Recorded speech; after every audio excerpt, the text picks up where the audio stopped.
Hello everybody, welcome back to Let's Play Suzerain. Let us continue on from the last left off. So, we had to kick Peter out of the vice president seat. We put Lucian in charge instead, and I'm hoping that's not a mistake. I was sitting in the office, and I looked at the clock. 2:26 p.m. It was almost time for my appointment with Sierra on women's rights. There was a knock on the door. Sierra entered the room with folders in her hands, and the door did not close behind her. Monica entered the room and stood next to Sierra. Mr. President, Anton, before we start, I just want to thank you for agreeing to this meeting. I've been dreaming about this ever since I volunteered with the Swordlish League of Women. I can't believe the moment's finally here. I think both of you together could finally bring change to Sordland. I hope you're right. Sierra sat down on a chair and laid down the folder she was holding. First off, Mr. President, I wish to thank you for pushing the decree on establishing gender equality in education. I know this is something I've been trying to accomplish since my appointment as minister, and the situation of public schools was disturbing for me. With that said, I still think we have a long way to go before Swordlish women are able to enjoy the same rights and privileges as men, or even their counterparts in Arcadia and United Katana. We've been lagging behind on this for decades now, Anton. And this isn't only a moral issue. I've seen enough revolutions in this world to understand the main driver of any change: money. He flipped the folder open and started pulling out documents. In United Katana, law dictates that women earn the same wages as men in respective fields. My research showed that this has led to a 15.5% increase in productivity.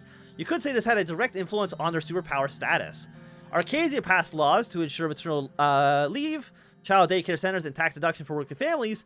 In return, they experienced a 12.6% productivity boost and a flourishing economy. Both countries have significantly lower infant mortality rates. A statistic I believe is directly linked to the improved status of women. Our administration has successfully managed to pull Sordland back from the brink of economic ruin. She leaned back in her chair. So I'm asking, why stop there? Why not improve our economy and modernize society at the same time? It's only logical. Monica handed me one of the documents. It had a list of bullet points on it. The two of us talked this over, and these are the measures we believe are most urgently needed. I let my eyes wander down the list. Criminalization, domestic... It's not illegal to... Domestic violence isn't illegal? I shouldn't have to tell you how crucial this is. It's utterly unbelievable that in this day and age, Sordland's men are legally allowed to beat their wives. I agree. It seems pretty bad. As incidences are especially high within Bluddish communities, I would like to advocate for setting a special domestic violence task force in cooperation with Bluddish women's rights organizations. Monica looked at her strangely. Are you sure that's something we ought to focus on? The Bloods are different. They have their own rules. Monica, I'm surprised at you. We can't let women suffer under patriarchy, no matter their ethnicity.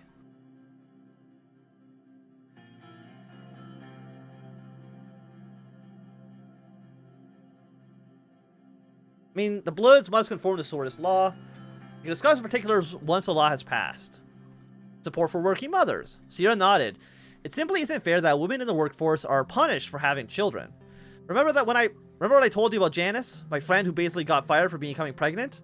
That would never happen to a man. Taking maternity leave in state-subsidized daycare centers could be a key in achieving keeping more mothers employed.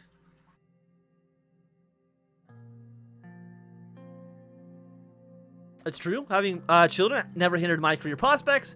It shouldn't hinder a woman's either. And equal treatment in the workforce. That's an easy one. Right now, Sordland is one of the continent's largest pay gaps between men and women. We need to legislate ensuring that a woman doing the same job as a man is paid the same wage.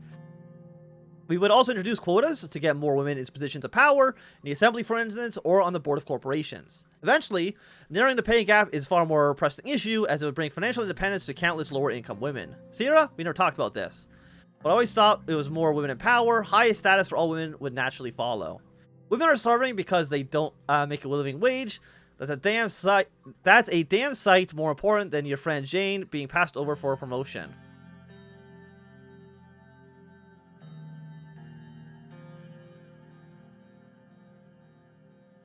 I don't see a problem with quotas, but tackling the pay gap is much more urgent. Monica gritted her teeth. Thank you, Mr. President. That covers all subjects. What are your thoughts so far? You made a good case for all these changes. If we can pull this off before the election, the Rayne administration will make history. And let's talk about how to proceed. I want to establish a commission for women's rights in Sordland, with me as its head. Our goal shall be passing and implementing a set of laws to solve the problems we discussed. As a commission spokeswoman, my responsibility will be to make speeches and organize fundraisers. I will be the face of this movement, while Sierra handles the groundwork. If I can show the first ladies behind this movement, many women will feel encouraged. Sierra gestured down at her outfit, especially those who aren't keen on pantsuits. The organization's name will be the Commission on the Status of Women.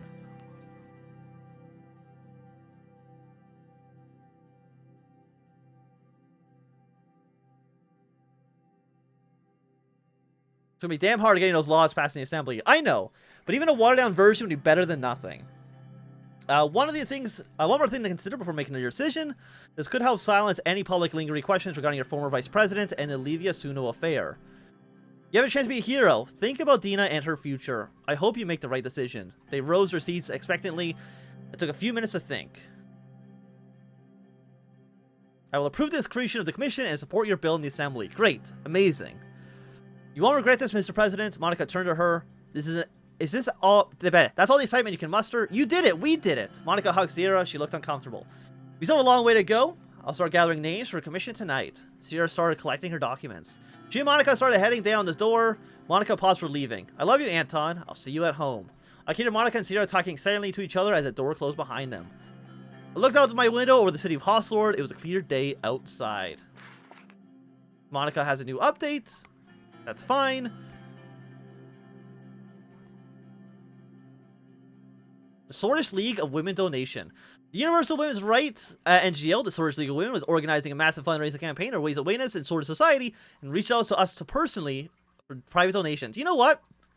There haven't been that many uses to our personal wealth, so I think this is fine. Rayne makes donation to Swordish League of Women. Anton Rayne donates to support women. Will policies follow? Pakistan might be preparing a major invasion. Yeah, no, we kind of thought that might be the case. Lucian and I were on our way down to the office. So did it update to say vice president? No, it still says chief strategist. Chief strategist. Lucy and I were on our way to my office. I was holding a mug of coffee in one hand and a folder of various documents in the other. As we turned the corner, Lucian spoke. The Ashraf anniversary is coming up, the most important day for Bloodish populace. Wanting Ashraf is one of their symbols, as you know. Your presence at the event will show your desire to move for a more unified Sordland. You'll reap the benefits if you decide to go, I'm sure. You are right. Lucian nodded. We ran another corner and we reached the last quarter for entering my office. Lucian told her to stop in front of the doors. The plaque for one said Vice President Peter Veteran had been removed. The door was halfway open. I could see a few workers moving boxes around the room. One of them saw us, bowed his head and changed his name tag on the door to Vice President Lucian Glade. Now it says Vice President. Okay.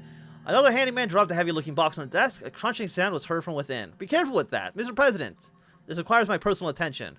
We should discuss the Ashraf matter later. Good luck. Thank you. I gotta hope he isn't a spy. I entered my office and asked Sylvia for a second cup of coffee to wake me up. Another long day was waiting for me. So you got some more options here. Lucian Glad rises to the task. And Lucian Glad is the vice president. It is official. Lucian Glad is vice president of Sordland. Looking as honestly, we also had Cumming. The man was working alongside Peter Rayne for years. He's somewhat of a shadowy figure, and not much known about his past apart from his successes rising to the point.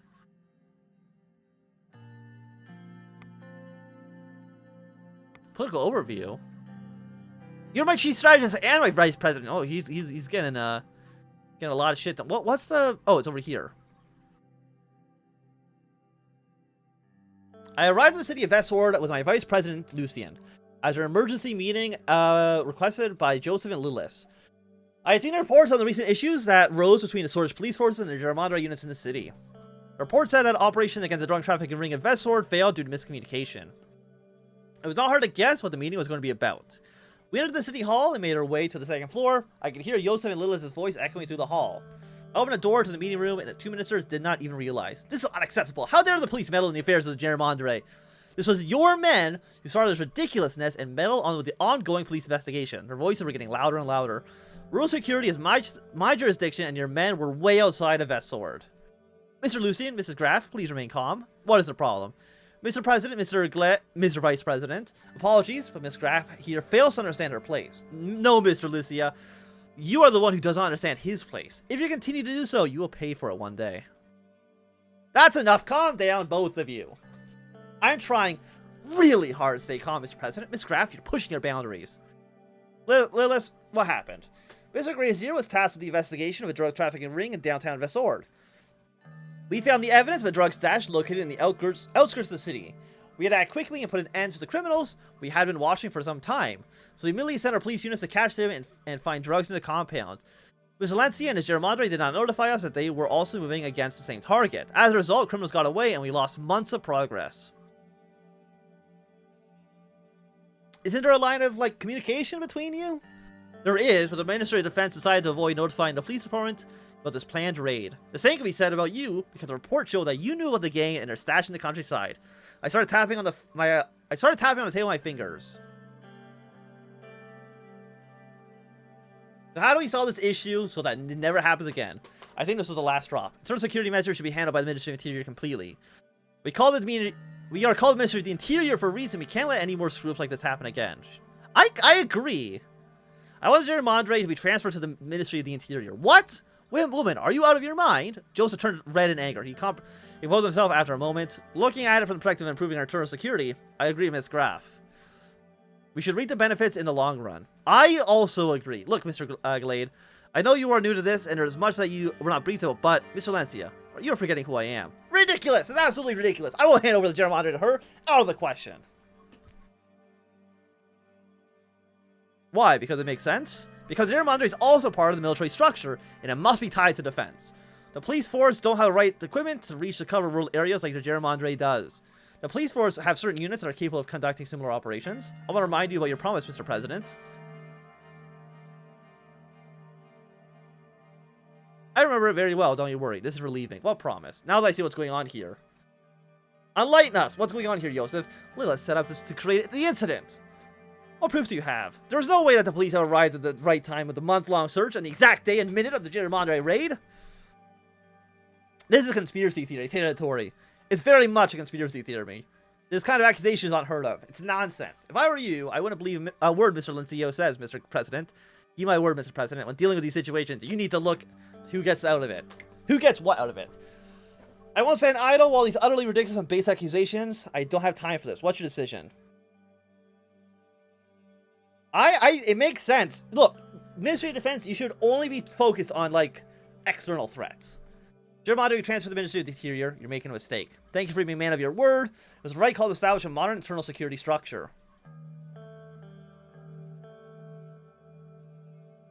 From now on, work together and don't fight amongst each other. I want capable and effective members of cabinet. We will do our best, right, Mr. Lencia? That's right, Miss Graff. I left the room to attend my scheduled meeting. So what's next? Germandre transferred to the Interior.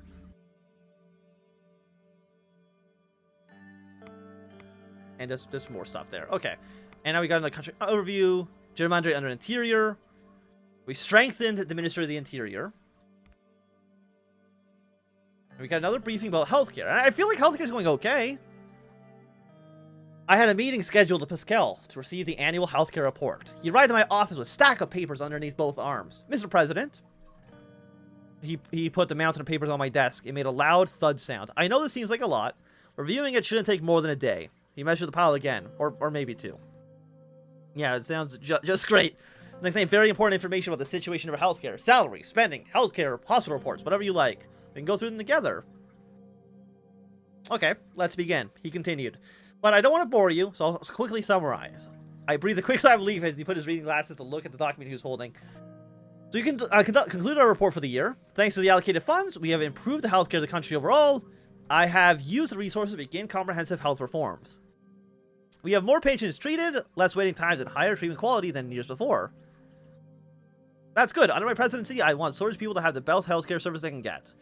There can't be a more valiant aim. The foundations we laid so far will influence the country for years to come. We are certainly on the right path to challenge even Lesbia or Vagsland in the matter, but we're not there yet. However, give it a few more years and we may even surpass them. No, Pascal. We will surpass Pascal. Yes, we will. Yes, we will. Moving on. Pascal skimmed the rest of the document before putting it down. The investigation we poured into a rural healthcare service has paid off greatly. The quality of care increased due to the upgraded equipment, and we were able to hire more staff to healthcare. Inequality is the worst enemy, and we're one step closer to beating it. Disparity in services needs more effort to be completely solved. However, the additional funds for rural areas has been a great start. All these efforts have resulted in a clear and increasing quality of health services provided to our citizens. Now that I've given you a short summary, it's a very important matter to discuss. I'm guessing this is about polio, right? Leaning over to grab his briefcase, he pulled out a tan-colored package. The package was stamped with big red letters that read confidential. Let's go open the package, and brought out a few documents. He handed them over to me. It was a report for the Ministry of Health. Each page had a stamp on it that read, "For President's eyes only." The report was titled Polio Outbreak in Bergia. How bad is it? For now, it seems like it's under control, but we have a few villages under quarantine. The total number affected is currently 1467. The death toll is at 23 so far. If we have more outbreaks, the results will be terrible. Thankfully, we received additional funding for our healthcare. This should curb the infection ratio, although I'm afraid that even that might not be enough. This is a very serious matter, Mr. President. Lives of Sordland citizens are at stake. I'll do whatever it takes to eliminate this threat. With that attitude, I have no doubt we've succeeded in that. I've done our research. There is a cure. A vaccination was recently invented in the United Katana by a doctor, and a formula had been made available for free in the entire world. No matter what people think of United Katana, the same thing happened in Arcadia. We were paying the price for it. Thanks to the good decision made by you to increase funding for healthcare, we've the capability to produce this vaccine locally. But I'm afraid simply having a vaccine won't help. We need to make sure they're administered. We need to implement a nationwide mandatory polio vaccination policy. With your order, I can immediately get to work to ensure we are doing whatever it takes. This might be excessive, however, it's absolutely necessary. Whatever it takes to protect Sordland, do it. Excellent. Now, if you excuse me, I will get to work immediately. He got up from his seat. Thank you for your time, Mr. President. You left my office, leave me alone with the allocated paperwork to go through. So we have just administered the polio vaccine. So much happened on this turn. Holy hell. An epidemic has been prevented. Let's go. We're so good. Healthcare spending. Okay. Healthcare spending. There's a significant budget left at the Ministry of Health. We can use to spend on several different programs. Free dental care? Dental care is like super important. Like dental health is like it's very important. Let me just put it that way. So we got an event up here. Nothing else so far anywhere else. The Remnants Rally of Anthnwam anniversary will begin in Izzam. The Bluds movement is holding a large rally yet to display their demands and strength. The administration can go to Anthnwam to support with the event, or with or without an armored convoy, or not attend. You know what? I won't have an armored convoy. It might end up with me getting shot in the head like Franz Ferdinand or JFK. We'll see. I will say, if the game has the balls to kill me right now, it would be incredible. After making a stop to Deir to meet with the governor of Bergia, Felix Brunn, we arrived in the ancient walled city of Suzerain. More than 2 decades ago, the city gained particular importance for the Bluds people due to the Izzam incident, which is the reason for our visit. It was the anniversary of the Izzam incident and the death of Watari Ashraf. The event took place in the aptly named Izzam Square, just several blocks away from the site of the tragic Izzam incident, which currently lied under the Lake Sol together with the ruins of the sunken city. We drove into presidential Kadala as we entered the city's old paved streets between its rundown buildings. Our convoy could barely fit the narrow streets, disrupting local traffic and creating a noisy chaos in its normally tranquil city. The passersby looked at us with concern as we drove towards the square. I must say this is a good decision, sir. This will ease tensions. Yes, but I am worried about our safety. It's certainly risky, but if we manage to win some hearts today, it'll be worth it. We're almost there. I can hear the crowd. I heard chants and shouting from outside, losing lead and closer to the window, listening to their voices. They're telling us to go back where we came from. It's kind of what I figured. We approached a large crowd that assembled in the square. There were probably at least 10,000 people, most of them yelling profanities and obscenities at me. After our convoy slowed down, a young Bludge man ran in front of our vehicle and spat on the window I was looking out from. Do not do anything. Our vehicle came to a stop. My driver exited the vehicle and opened the door for me. We were greeted by Mansulik. He wore a coat over a suit, which was marked with red and turquoise stripes of the Bluds movement's flag. He moves forward to greet us. Welcome to Suzerain, Mr. President.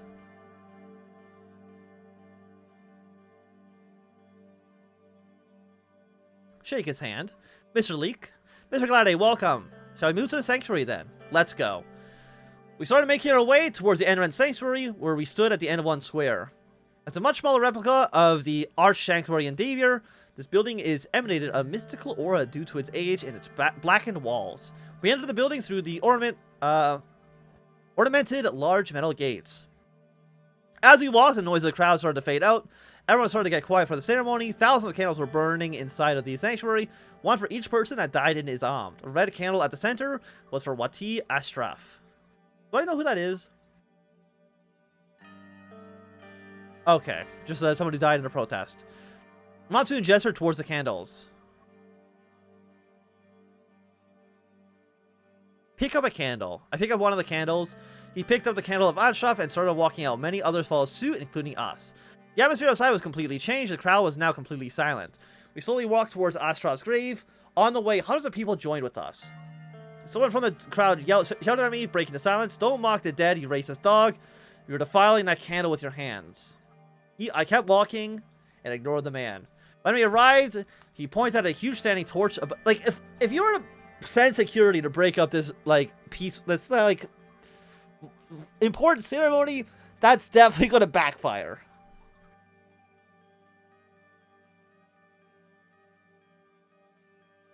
When we arrived, he pointed at a large standing torch above the grave.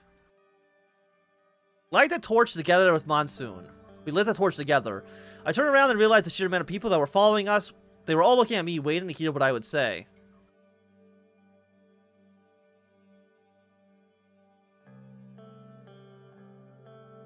My fellow citizens, we are here to mourn Watani Ashraf and the many others who lost their lives.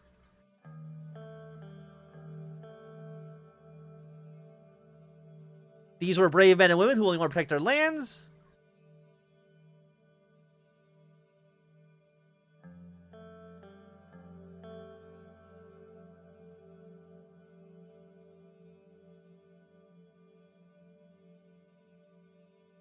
I don't like option 2.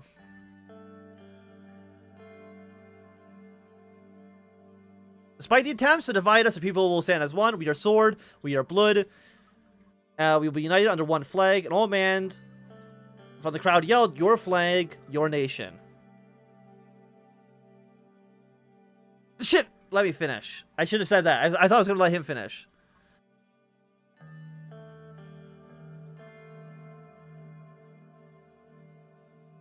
I didn't want to select that option.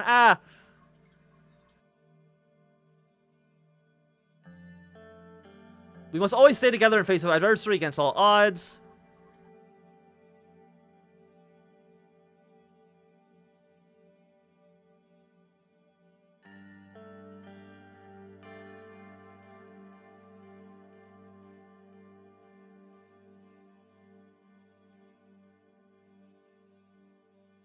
I feel responsible and ashamed for my actions of my predecessors. Most of all, I feel the desperation to remove this black mark from our history.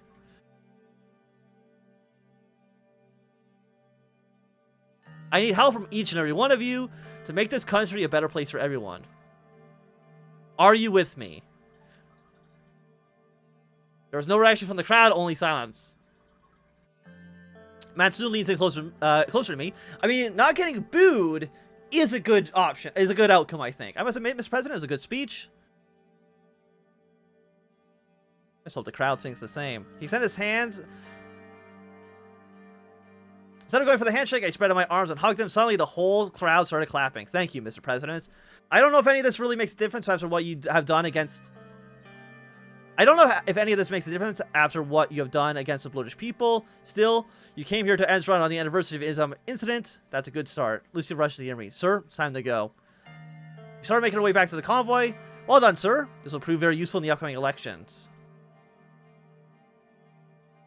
What's the rush? The whole ship runs on a schedule, sir. The convoy needs to start driving now, or else we won't make it back in time. We entered vehicles and started making our way back home from Izzam. Okay, so I mean...